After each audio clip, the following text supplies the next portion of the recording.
Bonjour les amis, ici Stan Carré, sophrologue et coach en développement personnel. Dans cette vidéo, j'ai envie d'adresser un message de soutien aux personnes qui vivent une période qui est psychologiquement très dure, ce qu'on peut appeler une période de dépression. Je vais vous raconter ce que moi j'ai vécu avant, pendant et après une période de dépression et comment j'en suis sorti. Parce que si j'accompagne des personnes qui vivent des périodes de dépression ou si je peux donner des conseils dans mes vidéos ou des idées ou des propositions de solutions dans mes vidéos pour ces personnes-là, c'est parce que moi aussi je suis déjà passé par là. Donc je vais vous expliquer un peu comment j'ai décortiqué, analysé le processus de la dépression, si ça peut vous apporter peut-être des clés ou des pistes, simplement peut-être pour vous voir que vous n'êtes pas seul ou pour vous en sortir. Premièrement, avant la dépression, avant la période de dépression, j'avais une émotion, enfin je veux dire, mon climat intérieur c'était que mon cadre de vie, ça passe, mais il y a quand même quelque chose d'insatisfaisant. C'était pas encore la dépression, je me sentais pas encore trop mal, mais je sentais que j'étais pas totalement satisfait ou que je voulais que mon cadre de vie aille mieux, que je voulais améliorer ma situation, mais je savais pas trop comment et j'allais pas jusqu'au fond des choses. C'est comme si j'avais une espèce d'épais brouillard. Et à travers ce brouillard, je filtrais la réalité. Je voyais pas les choses vraiment telles qu'elles sont, vraiment bien ancrées, vraiment terre à terre. Je les voyais à travers l'illusion de mon mental et je voulais progresser dans ma vie, je voulais être plus heureux, mais je ne trouvais pas de piste vraiment concrète pour y arriver. C'est comme si le vrai problème, je l'occultais, je le fuyais et je cherchais à régler des petits problèmes secondaires en croyant que c'est cela qui allait me rendre heureux, mais ça ne réglait pas le vrai problème de fond qui était en moi. Ensuite, il y a eu un élément déclencheur qui est venu. L'élément déclencheur qui vient à la base de la dépression, c'est soit une prise de conscience, soit un changement dans votre situation extérieure. Donc ça peut être soit un décès, soit une rupture, soit un licenciement. Ça peut être aussi simplement, il n'y a rien qui change dans votre cadre de vie extérieur, il est toujours pareil qu'avant, mais intérieurement vous avez une prise de conscience.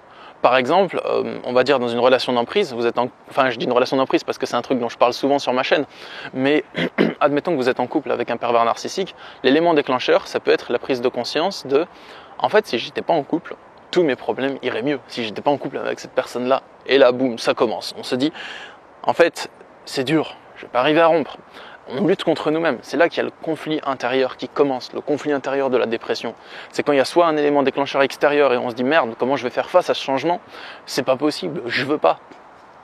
Mais pourtant, le changement, il est quand même là. Ou bien qu'on a une prise de conscience, donc on constate la réalité. Et en fait, à partir de ce moment-là, on renie cette réalité parce qu'elle ne nous plaît pas. Et on veut se l'occulter, mais on l'a vue. Alors on ne peut plus se la cacher. Vous avez vu les choses au-delà de votre illusion. Et ces choses, elles ne vous plaisent pas telles qu'elles sont. Et elles pourront vous plaire plus tard et ça pourra être même le plus beau cadeau que vous avez jamais vécu. Mais pour le moment, quand vous vivez la dépression, c'est pas encore le cas. Donc à ce moment, on rentre en guerre contre soi-même ou en guerre contre la réalité. Mais on essaye vraiment de l'occulter. La dépression, c'est quand on sait vraiment plus dans quelle direction se tourner, qu'à cause de ce refus du réel, qu'à cause de ce conflit intérieur, soit un conflit contre nous-mêmes, soit un conflit contre ce qu'on a constaté à l'extérieur. Donc c'est soit un conflit contre une envie qu'on a, une envie spontanée, une envie joyeuse, mais on la réfrène, soit un conflit contre la réalité qu'on a constatée et qu'on ne veut pas voir telle qu'elle est. Donc à ce moment-là, ça va entraîner différents symptômes. Donc les symptômes, je les ai marqués, je vais vous les lister, je me permets de lire mon petit cahier. Ces symptômes, ça peut être l'impression de vivre une aventure comme dans le film Une journée sans fin ou Un jour sans fin, je sais plus, avec Bill Murray. C'est le film où le mec, tous les jours, il vit la même journée. Il se lève, il est condamné à revivre la même journée chaque matin indéfiniment jusqu'à ce qu'il arrive à relever un certain challenge personnel. Du coup, la dépression, c'est à peu près ça, sauf que c'est pas forcément une journée super joyeuse. C'est toutes vos journées, elles se ressemblent en fait. Le matin, vous vous levez, vous avez la même déprime qui vous accompagne toute la journée jusqu'au soir et vous dormez. Votre cadre extérieur, il change, vous faites peut-être des activités extérieures différentes, mais par contre, intérieurement, c'est toujours le même climat, c'est toujours le même processus intérieur du matin au soir. Vous vous levez, émergence de la dépression continue, certains moments de distraction dans la journée et certains moments peut-être positifs dans la journée qui vous distraient, ensuite peut-être du divertissement, et ensuite ça s'arrête et vous revenez à vous-même, vous vous endormez et le matin ça recommence. Les autres symptômes, ça peut être des pensées écrasantes et envahissantes, le martèlement psychologique, donc vous avez l'impression d'être dans un étau à l'intérieur de vous-même. Donc c'est ce que j'appelle l'étau du conflit intérieur. Ensuite, vous n'avez plus d'énergie, plus de force, donc vous avez l'impression d'être une pauvre âme qui traîne votre cadavre. Même marcher jusqu'à la boulangerie, ça devient une épreuve épuisante. Donc il y a plus de joie, il y a une espèce d'obligation de penser à votre sujet de préoccupation.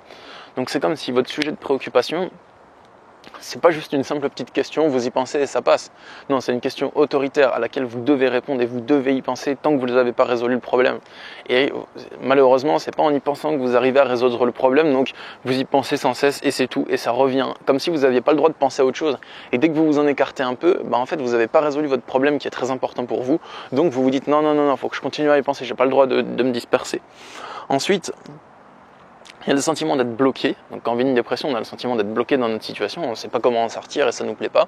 On est bloqué à l'intérieur de nous-mêmes, on est à court d'idées, on prie, mais les prières ne sont pas forcément entendues, ou peut-être qu'elles le sont, mais qu'elles se réalisent tard, ou qu'elles se réalisent, mais qu'on ne le voit pas. Mais on a l'impression que nos prières ne sont pas entendues, et pour ceux qui prient en tout cas. Mais souvent quand on a une dépression, on en arrive à prier, parce que même les non-croyants, souvent quand ils ont une dépression, ils prient. Les personnes qui sont athées, elles peuvent prier quand elles ont une dépression, ou quand elles meurent. Parce que, en gros, quand on a une grande souffrance et qu'on n'a plus le choix, on se dit, mais s'il te plaît l'univers, qu'est-ce que tu fous, quoi, aide-moi. Ensuite, pour la plupart des personnes qui ont une dépression, il y a un sentiment d'espoir.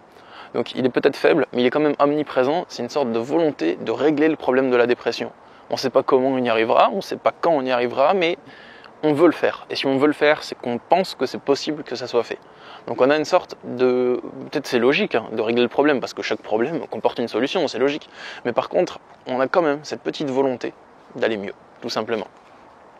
Du coup, après ça vient la libération partielle. Il peut y en avoir plusieurs jusqu'à la libération totale.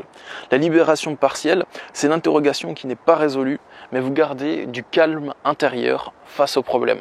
Donc vous n'avez pas résolu forcément toute l'intrigue de votre dépression, vous n'avez pas résolu toute votre problématique, mais vous arrivez à tolérer ce qui avant était intolérable. Vous arrivez à tolérer le fait d'être heureux dans la situation interdite. C'est-à-dire que vous arrivez, même si vous n'avez pas résolu le problème de la dépression, à kiffer votre temps, à prendre un peu du bonheur, même si ce n'est pas totalement résolu, parce qu'après tout, vous n'allez pas attendre de le résoudre pour kiffer, vu que vous mettez vraiment beaucoup de temps à le résoudre.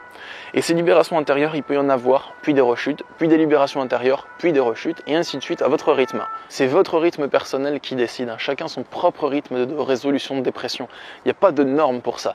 C'est pas vous devez la résoudre en 2 mois, et si vous ne l'avez pas résolue en 2 mois, ça veut dire que vous êtes en retard sur votre rythme d'évolution spirituelle. Non, il n'y a pas ces conneries-là. C'est juste que chacun a son propre rythme. Donc vous pouvez mettre 3 ans pour résoudre votre dépression, vous pouvez mettre 10 ans pour résoudre votre dépression, vous pouvez mettre 20 ans, vous la résoudrez. Il y a des personnes qui vont la résoudre en 1 an, il y a des personnes qui vont la résoudre en 20 ans, chacun son challenge. Et c'est votre rythme d'évolution. Et ensuite, quand votre esprit est apaisé, petit à petit, il y a un jour, la libération totale, elle apparaît. Vous avez résolu l'intrigue de votre dépression. Vous avez enfin agi avec courage, vous avez trouvé le courage de dépasser la situation qui vous déplaisait, vous avez trouvé le courage de faire ce que vous n'aviez pas le courage de faire, vous avez simplement accepté ce que vous n'aviez pas le courage d'accepter. En gros, vous avez aligné tout ce qu'il fallait aligner à l'intérieur de vous, vous avez aligné les astres, aligné les planètes intérieures, et l'intrigue de la dépression est résolue. Donc la libération totale, elle vient avec une prise de conscience libératrice. Cette prise de conscience, elle peut venir après avoir construit le chemin qui y mène, elle peut venir après avoir fait l'acte que vous avez peur de faire et après la prise de conscience arrive, elle peut venir avant, quand vous vous dites ça y est, mais en fait c'est ça que je dois faire. Chacun son propre parcours, il n'y a pas un seul modèle de dépression et un seul parcours de sortie de dépression, il y en a... selon chaque personne, ça peut différer. Des fois, il n'y a pas de libération partielle. Il y a juste une libération totale qui apparaît d'un coup. Donc, chacun son propre rythme. Je vous ai transmis simplement des idées pour que vous puissiez peut-être vous reconnaître dedans, vous sentir moins seul, savoir que c'est pas une tare ce qui vous arrive, que vous êtes en train de vivre quelque chose qui est important, parce que pour moi, la dépression, c'est une épreuve spirituelle majeure. Donc voilà, courage à vous de la vivre, bravo à vous. Et je vous souhaite plein de courage, je vous envoie plein d'amour pour les personnes qui traversent ça, parce que vous avez besoin d'avoir plein d'amour, de vous aimer et d'en recevoir. Donc n'hésitez pas à contacter vos proches, à contacter tous les gens qui peuvent vous envoyer de l'amour. Prenez soin de vous les amis. Si vous le souhaitez, abonnez-vous à ma chaîne YouTube si ce n'est pas fait. Et sachez que je suis disponible pour mes consultations de coaching en développement personnel pour vous aider justement si vous traversez une période de dépression. Je vous souhaite une bonne journée. Pour le lien, pour me contacter, il y a le lien dans la description. Si vous le souhaitez, je consulte par Skype, par téléphone et par Messenger. Prenez soin de vous les amis. À bientôt. Au revoir.